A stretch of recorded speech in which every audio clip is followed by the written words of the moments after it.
الا عبد ابی، کہنے گے تو میرے باپ کا غلام نہیں تو اور کیا ہے، ہمارا کھیل خراب کر دیا. تو عمر وہاں گر گئے اور زاروں قطار رونے لگے کہ بیٹا قیامت کے دن بھی یہ گواہی دے دینا کہ میں تیرے نانے کا غلام ہوں، یہ گواہی وہاں بھی دے دینا، یہ گواہی وہاں بھی دے دینا. ہاں بھائی، حضرت محمد صلی اللہ علیہ وسلم کی پاک زندگی یہی ذریعہ نجات ہے. اللہ تعالیٰ نے کسی کی قسم نہیں اٹھائی قرآن میں، آپ کی جان کی قسم اٹھائی ہے لعمرک، کسی کے شعر کی قسم نہیں اٹھائی، آپ کے شعر کی قسم کھائی. وَهَذَا الْوَلَدِ الْأَمِينَ، آپ پہ الزام لگا کہ یہ رسول نہیں ہے.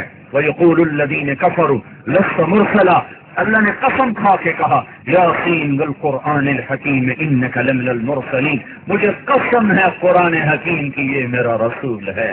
بھائیو بڑے بڑے نصیب کی بات ہے کہ ہم حضرت محمد صلی اللہ علیہ وسلم کی امت میں آئے ہیں، جو دنیا سے جانے کے بعد بھی اپنی رحمتیں، ان کی برکتیں ان کے جانے کے بعد بھی ہیں. میں نے ایک عجیب واقعہ پڑھا، ابن کثیر نے بھی اس کو لکھا ہے، علامہ نووی نے اپنے کتاب المجموع میں بھی اس کو لکھا ہے. مضبوط آدمی اس کے لکھنے والے ہیں کہ ایک بدو آیا، عطبی رحمت اللہ علیہ بڑے علماء میں سے، وہ قبر پر بیٹھے ہوئے کچھ پڑھ رہے، ایک بدو آیا اور آ کر کہنے لگا السلام علیک یا رسول. پھر کہنے لگا آپ کے رب نے یہ کہا ہے وَلَوْ أَنَّهُمْ إِذْ ظَلَمُوا أَنفُسَهُمْ جَاءُوكَ فَاسْتَغْفَرُوا اللَّهَ وَاسْتَغْفَرَ لَهُمُ الرَّسُولُ لَوَجَدُوا اللَّهَ تَوَّابًا رَحِيمًا.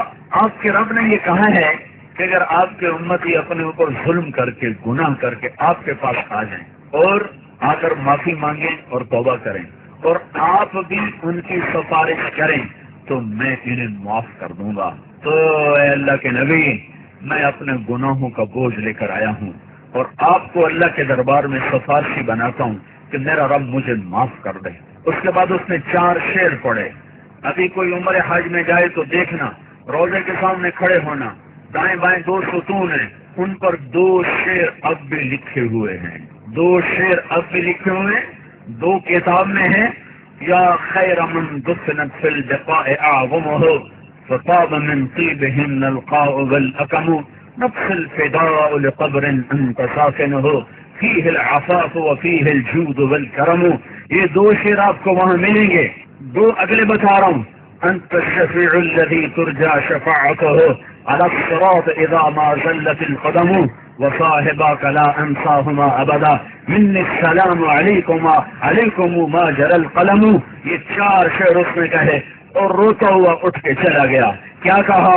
اے وہ ہستی جو قبر میں گئے تو زمین کا اندر بھی پاک ہو گیا، باہر بھی پاک ہو گیا، نیچے بھی خوشبو پھیل گئی، اوپر بھی خوشبو پھیل گئی، پہاڑ بھی خوشبودار، چوٹیاں بھی خوشبودار، وادیاں بھی خوشبودار، زمین کا اندر بھی خوشبودار.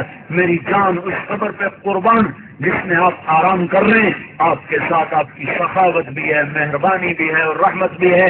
یہ 2 شعر ملیں گے آپ کو لکھے ہوئے. اگلا شعر آپ ہی کے تو فیل تو کل سرات پار ہوگا. جو اس نے کیوں کہا؟ جب محشر کا دن ہوگا اور امت کو پار کرنے کا حکم دیا جائے گا تو میرا آپ کا نبی پل سرات پایا پکڑ کے کھڑا ہو جائے گا، کہے گا یا رب سلم سلم، اللہ انہیں پار لگا دے، اللہ انہیں پار لگا دے. پھر کہنے لگا میں ابو بکر عمر کا احسان بھی نہیں بول سکتا. یا رسول اللہ، آپ پر آپ کے ساتھیوں پر میرا سلام پہنچتا رہے جب تک قلم والے کا قلم چلتا رہے. ایسا سلام کہہ گیا پار لگا دے، اللہ انہیں پار لگا دے. پھر کہنے لگا میں ابو بکر عمر کا احسان بھی نہیں بول سکتا. یا رسول اللہ، آپ پر آپ کے ساتھیوں پر میرا سلام پہنچتا رہے جب تک قلم والے کا قلم چلتا رہے. ایسا سلام کہہ گیا کہ قیامت تک قلم چلے گا، قیامت تک اس کا سلام پہنچے گا. یہ کہہ کر وہ چلا. عطبی کو نیند آ گئی. ایک دم اللہ کے حسن کی نبی کی زیارت خان میں ہوئے. آپ نے فرمایا اٹھو اور اس بدو کو کہہ دو کہ تیرا پیغام پہنچ گیا، تیری بخشش ہو گئی. بھائیو، حضرت محمد صلی اللہ علیہ وسلم ایک زندگی لائے ہیں جو محفوظ ہے، گم نہیں ہوئی ہے، گم نہیں ہوئی ہے، گم نہیں ہوئی ہے، موجود ہے، موجود ہے. چلنے والے کوئی نہیں ہے، چلنے والے کوئی نہیں ہے، چاہنے والے کوئی نہیں ہے. پیدائش سے لے کر وفات تک آپ نے جس چیز کو انگلی بھی لگائی اللہ نے اس کو بھی محفوظ کر دیا ہے. دیکھو ہر قوم اپنے بڑوں کی چیزیں سنبھال کے رکھتی ہے. لندن میں جاؤ کتنے اس کے لیے میوزیم بنے ہوئے ہیں. یہ فلاں بادشاہ کا تاج ہے, یہ ملکہ وکٹوریہ کا تاج ہے, اس میں کوہ نور ہیرا لگا ہوا ہے, اور یہ فلاں کی تلوار ہے, یہ فلاں کی تلوار ہے. جاؤ لال قلعہ دلی میں تو مغل بادشاہوں کی چیزیں پڑی ہیں, لاہور کے قلعے میں مغل بادشاہوں کی چیزیں پڑی ہیں, استنبول میں ترکی بادشاہوں کی چیزیں پڑی ہیں, لندن میں سلطنت برطانیہ کے بڑے لوگوں کی چیزیں پڑی ہوئی ہیں. ہر قوم اپنے بڑوں کی چیزیں سنبھال کے رکھتی ہے. یہ چونکہ کمزور ہیں کچھ محفوظ کر لیتے ہیں, کچھ گم ہو جاتی ہیں. اللہ طاقتور ہستی ہے, اس نے ایک ہستی کو چاہا, اسے اپنا حبیب بنایا, اس سے پیار کیا. اس طاقتور ذات نے اپنے نبی کی ایک ایک ادا کو قیامت تک محفوظ کر دیا ہے. بہت سے لوگ فتنے میں پڑ گئے, حدیثیں تو بعد میں لکھی گئیں, شیطان ان کو پٹی پڑا کے گمراہ کر گیا. انہیں یہ نہیں پتا کہ اس کے پیچھے کون ہے حفاظت کرنے والا. وہ بے وقوف صرف تاریخ کے آئینے میں حدیث کو جھانکنے لگے, وہ اللہ کی ہستی اور طاقت کو بھول گئے کہ پیچھے حفاظت کرنے والا کون ہے, طاقت پیچھے کس کی ہے. اللہ کے نبی غمگین ہوتے تھے تو داڑھی پکڑ کے بھی آپ کے غم کا انداز تو بتاؤ جی, یہ تک بھی لکھا گیا ہو.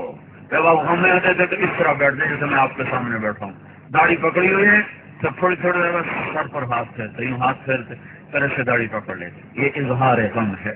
جب آپ غصے میں ہوتے تھے تو یہاں بموں کے درمیان رگ بھی جو پھڑکتی تھی, یہ غصے کا اظہار ہے. جب خوش ہوتے تھے تو لوگوں پہ مسکراہٹ آ جاتی تھی, گالوں میں سے نور نکلنے لگتا تھا. جب آپ کسی کو بلاتے تھے تو انگلی کے اشارے سے نہیں بلاتے, ہاتھ کا پورا اشارہ کر کے بلاتے. جب آپ کو دائیں بائیں سے کوئی مخاطب کرتا تھا تو کبھی آپ یوں کر کے نہیں کہا بولو کیا بات, ہاں دس کی گال ہے میں نے ویل کو نہیں جلدی بولو, کبھی ایسا نہیں کیا. جب ادھر کسی نے ملا یا رسول اللہ تو پورا ایسے مڑتے تھے, پھر کہتے تھے جی فرمائیے, کتنا کا مشکل کام ہے. ادھر سے کوئی بلاتا تو پورا ایسے ہوتے تھے.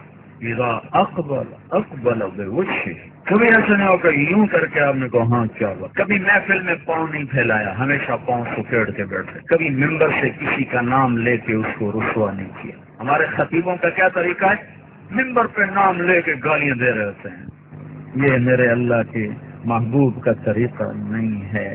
عبداللہ بن ابی جیسے دکھ دینے والے کا بھی آپ نے ممبر سے کبھی نام نہیں لیا.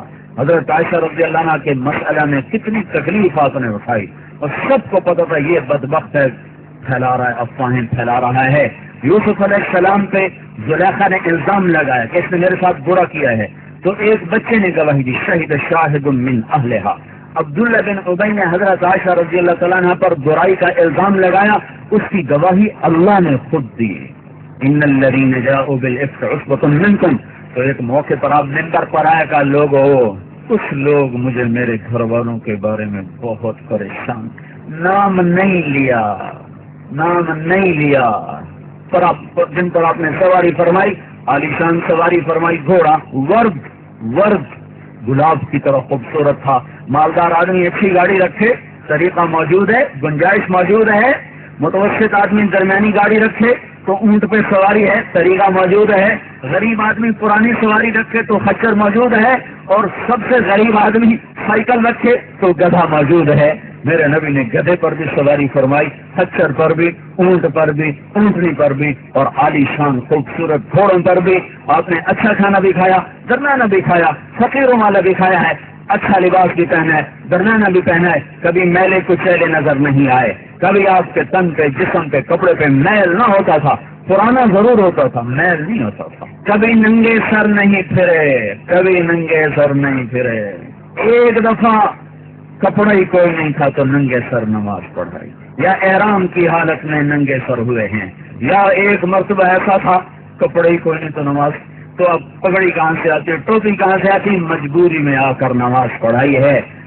حیا ہے مسلمان کا, شرم ہے مسلمان کی عزت. یہ مولوی کا حلیہ نہیں آپ کے سامنے, یہ میرے نبی کا حلیہ ہے. وہ ایسا پسند کرتے تھے. آپ کو سفید لباس پسند تھا, آپ نے کرتا اور تہمد پہنا ہے, تہمد آگے جھکاتا تھا, پیچھے سے اٹھ ہوتا تھا. کبھی رنگدار بھی پہنا. ایک دفعہ سرخ دھاری دار چادر اوڑی ہوئی تھی, اوپر چودھویں کا چاند تھا. جابر ابن سمرہ فرماتے ہیں نیچے مسجد کے صحن میں آپ بیٹھے ہوئے تھے, اوپر چودھویں کا چاند تھا. تو کبھی چاند کو دیکھتا, کبھی آپ کو دیکھتا, تو آپ مجھے چاند سے زیادہ حسین نظر آ رہے. کسی نبی کا نسب نامہ محفوظ نہیں ہے، نسب